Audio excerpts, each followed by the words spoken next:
ရှင်ဗျာမိကုံမေးချောင်းခွင့်ပြုပါရှင်ဗျာ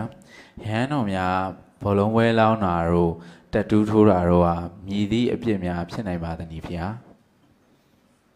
လောင်းကစားလောက်တာကဒုက္ခအဖက်လို့ခေါ်တယ်လေနော်လောင်းကစားမှန်သမျှရဟန်းတော်တွေဘာမှမလုပ်အောင်လောင်းကစားထိုးတဲ့ပုံကိုကတော့ထိုးတဲ့အတွက်အဖက်တင်တယ်ပေါ့နော်ဟိုပတ်စံကိစ္စတွေဘာတော့ထူးပြောကြမလို့ဒါနေတိကိအဖက်ပဲလောင်းကစားဒိုင်လုတ်တဲ့ပုံကိုဖုန်ကြီးပေါ့နော်ဖုန်ကြီးကဒိုင်လုတ်မယ်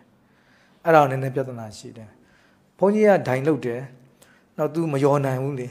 तू ချုံသွားတယ်ပေါ့နော်ချုံသွားတော့ဘုန်းကြီးယော်ပေးရမှာဘုန်းကြီးမယောနိုင်တော့ဘုန်းကြီးထွက်ပြေးတယ်ဆိုရင်ဒါပါရာဇိကကြနိုင်တယ်အဲ့ဒါကဘာလို့ तू ချုံသွားရင်ဒါသူများ तू ပတ်စံပေးရမှာလေအဲ့တော့ तू မပေးဘဲနဲ့ထွက်ပြေးတယ်ဆိုရင်ဒါပါရာဇိကနဲ့ဆိုင်တယ်ထိုးတဲ့ပုဂ္ဂိုလ်ကတော့လောင်းကစားလုပ်တဲ့အတွက်အဘက်လောက်ပဲတင်တာဒိုင်လုတ်တဲ့ပုဂ္ဂိုလ်ကျတော့ယော်ကြီးပေးရအောင်ပါဆိုတော့ तू ကျတော့ပြမှုနှစ်ခုဖြစ်သွားတာပေါ့နော်အဲ့တော့တတူးထိုးတာကတော့ဦးဇင်းတို့ဒါကတော့ဘယ်လိုခေါ်မလဲခန္ဓာကိုယ်မှာပုံဆွဲတာနဲ့တော့တူတာပုံဆွဲတာပေါ့နော်ဒါမလို့ကောင်းဘူးလေနော်ဒုက္ခအပဲလို့ပဲပြောရမှာပေါ့နော်ရဟန်းတော်တွေကပုံဆွဲရဘူးလေနော်ပုံဆွဲရဘူးရှင်ဗျာမေကုံမေးချခွင့်ပြုပါဗျာ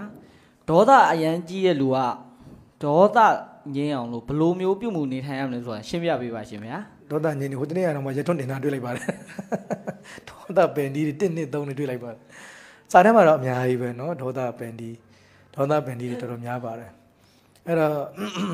ဦးစင်းကတော့ပြောပါတယ်ဟိုကံအကြောင်းတရားတွေကိုဆင်ခြင်ပေးပေါ့နော်ဒေါသပင်ကြီးထဲမှာ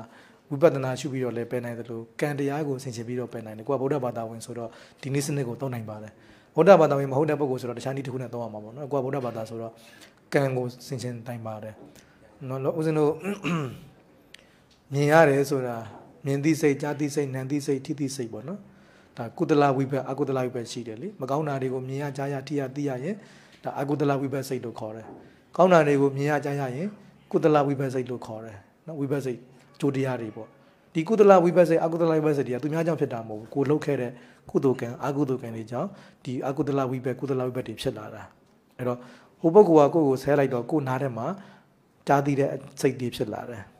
အဲ့တော့ဒီကြားသိစိတ်ပဲဆိုတာ तू ကြားကိုယ်နားမှာကြားတဲ့အာယုံကကောင်းတဲ့အာယုံမဟုတ်ဘူး तू ကဆဲတာကိုဆဲတဲ့အတန်ကိုကြားတာလေကောင်းတဲ့အာယုံမဟုတ်ဘူးအဲ့ဒါဒီကောင်းတဲ့အာယုံမဟုတ်တာကိုကြားသိတဲ့စိတ်ကလေးဖြစ်တယ်ဆိုတာကိုယ်အတိတ်ကလုပ်ခဲ့တဲ့ဒီဟာကိုကြားဖို့ဖြစ်လာတဲ့ကံပေါ့နော်အဲ့တော့ကံကိုဆင်ခြင်လိုက်လို့ရှိရင်လည်းရတယ်အဲ့တော့ဒီငါမှာဒီဟာကိုကြားဖို့စိတ်ဖြစ်လာတယ်ထိဖို့စိတ်ဖြစ်လာတယ်သိဖို့စိတ်ဖြစ်လာတယ်ဒါတွေက